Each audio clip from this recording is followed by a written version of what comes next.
personne de moins de 18 ans ne peut pas faire l'objet d'une obligation de quitter le territoire français. Il ne peut pas faire l'objet d'un éloignement forcé de France. C'est pas possible, hein. Alain Moncam, avocat au barreau de Paris. Nous allons discuter des mineurs étrangers. Les textes de loi concernant les mineurs étrangers sont multiples et à la fin, plus personne n'y comprend rien.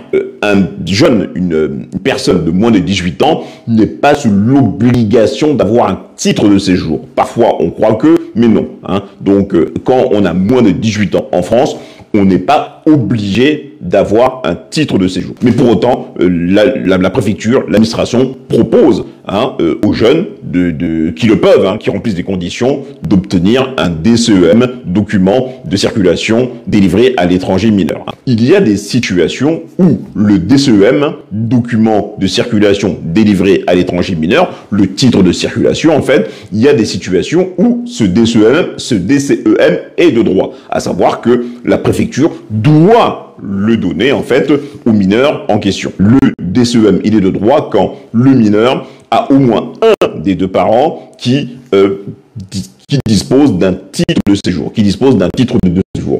Deuxième cas de figure, ça vise le mineur qui a été confié à l'ASE, l'aide sociale à l'enfance, au plus tard à l'âge de ses 16 ans. C'est le mineur qui est arrivé en France avant l'âge de ses 13 ans et qui réside depuis habituellement en France.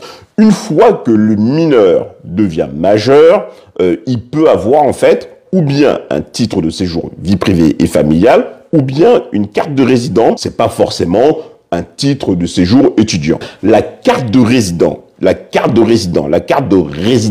de 10 ans, elle doit être délivrée aux majeurs entrés mineurs en France dans une série de circonstances. Le jeune majeur dont l'un des parents est apatride ou réfugié, celui-là doit bénéficier d'une carte de résident de 10 ans.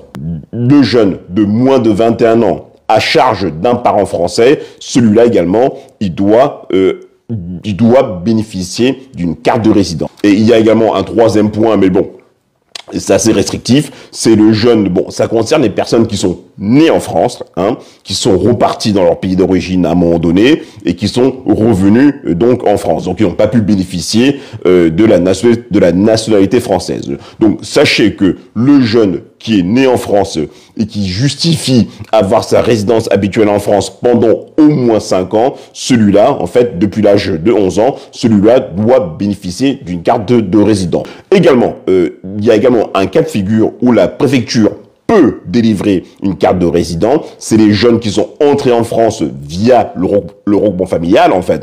Donc le mineur entré en France via le regroupement familial, à partir de 18 ans, il peut avoir une carte de résident de 10 ans si jamais donc il a effectué donc déjà 3 années de résidence en France.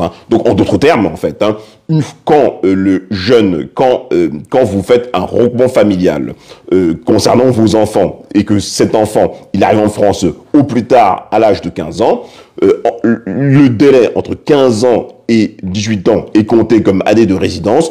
Pour l'octroi de la carte de résidence, donc à 18 ans, il pourra avoir une carte de résident. Concernant le titre de séjour vie privée et familiale, le titre de séjour vie privée et familiale, le jeune majeur entré mineur en France, il peut avoir un titre de séjour vie privée et familiale, il doit avoir un titre de séjour vie privée et familiale dans une série de circonstances. Je les énumère rapidement. Donc le jeune qui est entré dans le cadre du regroupement familial, en tout état de cause, à 18 ans, il doit avoir un titre de séjour vie privée et familiale. Il ne doit pas avoir un titre de séjour étudiant, certainement pas. Vous connaissez ce que je pense du titre de séjour étudiant. Ça, j'en ai déjà parlé. Donc le jeune qui est entré en France dans le cadre du regroupement familial, à 18 ans, la préfecture doit lui délivrer un titre de séjour vie privée et familiale.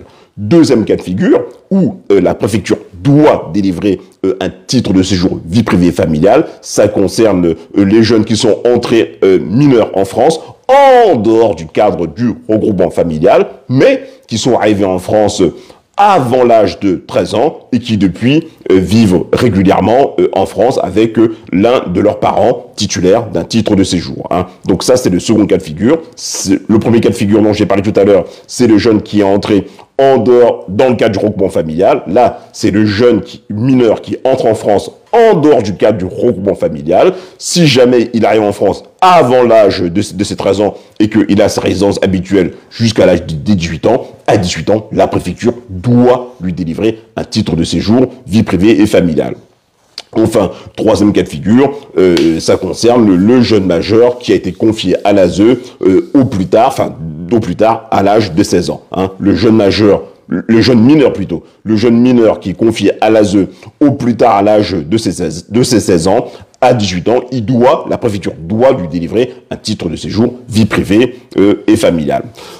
Un dernier cas de figure qui peut être intéressant, c'est un peu technique, mais je pense qu'il y a beaucoup de personnes qui sont également dans ce cas-là. Ça concerne l'enfant d'un étranger qui bénéficie du titre de résident de longue durée dans un autre pays, dans un autre État de l'Union européenne. Hein. Donc, dans ce cas de figure, le jeune en question, l'enfant en question, il doit bénéficier donc d'un titre de séjour vie privée familiale. Je m'explique. Vous bénéficiez d'un titre de séjour, vous bénéficiez d'une carte de résident en Espagne ou au Portugal. Hein. Vous bénéficiez d'une carte de résident en Espagne ou au Portugal. Vous venez vivre en France.